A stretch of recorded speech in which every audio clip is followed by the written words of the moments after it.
আমি অত্যন্ত বিনয়ের সাথে আপনার দৃষ্টি আকর্ষণ করছি, সংসদে দেখে দেখে পড়া অ্যালাউড না। আপনি নোট রাখবেন, একবার তাকিয়ে তারপরে হাউজের দিকে তাকিয়ে বক্তব্য রাখবেন আগামীতে, এটাই আশা করি, এটাই সংসদের রেওয়াজ। ধন্যবাদ।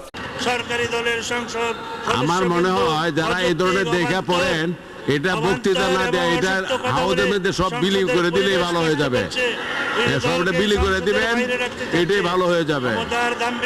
যে শেষ হয়েছে, সময় শেষ, মাননীয় এমপি মন্ত্রী সাহেবরা যা ইচ্ছা তাই বলে শেষ হয়ে গেছে। মাননীয় সদস্য, আপনি ধন্যবাদ দেন।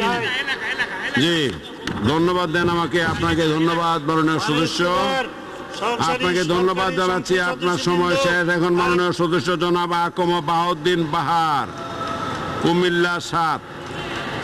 মাননীয় সদস্য বাহার সাহেব, আপনার সময় 7 মিনিট। 7 মিনিট সময়, 5 মিনিট হলে হলুদ বাতি জ্বলবে, পরে 2 মিনিটের মধ্যে শেষ করবেন।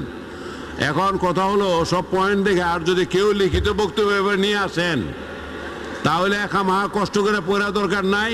এটা প্রিন্ট করে প্রত্যেক মাননীয় সদস্যের কাছে পাঠাই দিবেন, এবং আমার কাছে এটা পাঠাই দিলে সেটা আমি ওই পঠিত হিসেবে গণ্য করব। যেটুকু দরকার এক্সপান্স করার করে, বাকিটা আমি পঠিত হিসেবে গণ্য করা হলো, এইভাবে বলতে, তাহলে আমার অনেক সময় বেঁচে যাবে। না, আমার পড়া নাই। জি, মাননীয় সদস্য বলুন। মাননীয় স্পিকার,